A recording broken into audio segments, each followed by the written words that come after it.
In the early 1960s, Hollywood embarked on a historical epic that became famous for two things: its massive scale on screen and the absolute chaos behind the scenes. Original projections show 20th Century Fox planned a conservative production, capping the initial budget at $2 million. But as production dragged on, that number rocketed upward. The final cost hit a staggering $44 million, over $400 million today. That massive overrun nearly bankrupted the studio. A huge portion of that budget was swallowed up by the wardrobe department. Led by designer Irene Sharaff, the crew manufactured over 26,000 individual costumes, with Elizabeth Taylor alone requiring a record-breaking 65 distinct wardrobe changes. To survive this financial disaster, the studio had to bet its entire existence on the success of a 4-hour saga about history's ultimate figure of ambition. The film's first act tracks a young Cleopatra navigating a vicious throne dispute with her brother. Banished from Alexandria, she sneaks into Julius Caesar's heavily guarded quarters, famously rolled up inside a carpet to demand an alliance.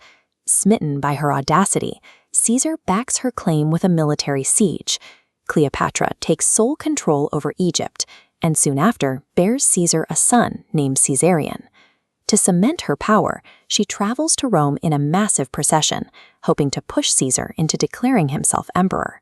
For her grand entrance, she wears a spectacular cape made from strips of 24-karat gold-painted leather, designed to simulate the wings of a phoenix. But that concentrated power terrifies the Roman Senate. Led by Brutus and Cassius, lawmakers assassinate Caesar on the Senate floor during the Ides of March, forcing a devastated Cleopatra to flee back to Egypt.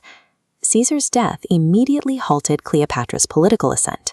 In the exact same way, the film's already fragile production was about to completely derail as it entered its second act. Following the assassination, Rome is split among a new triumvirate. General Mark Antony summons Cleopatra to answer charges, but instead she woos him aboard a lavish barge, initiating a passionate political and romantic alliance. Behind the camera, an equally dramatic alliance was forming. The two lead actors were engaging in a highly illicit, completely public affair. At the center of it all was Elizabeth Taylor. Already a massive cultural icon, her every move was scrutinized by the press. When she began a relationship with Richard Burton, the married actor playing Mark Antony, it triggered a global media frenzy that the studio executives were utterly powerless to stop. Yet that relentless tabloid scandal perfectly mirrored the intense, destructive chemistry required for the narrative.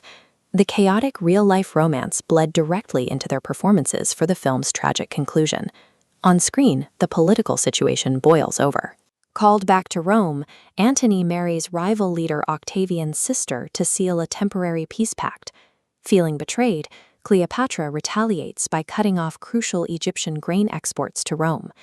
Those rising tensions erupt into outright war. When Antony grants Roman lands to his children with Cleopatra, Octavian attacks, culminating in a disastrous naval clash at the Battle of Actium. The aftermath is devastating. Tricked by a rumor of Cleopatra's death, Antony falls on his sword. Refusing to be paraded through Rome as a captive, Cleopatra then uses a venomous asp to take her own life. The unrelenting ambition of the historical figures and the production itself ended in total collapse. But when the dust settled, there was a final twist. Despite the bloated budget and the tabloid circus that pushed 20th Century Fox to the edge, Cleopatra actually became the highest-grossing film of 1963.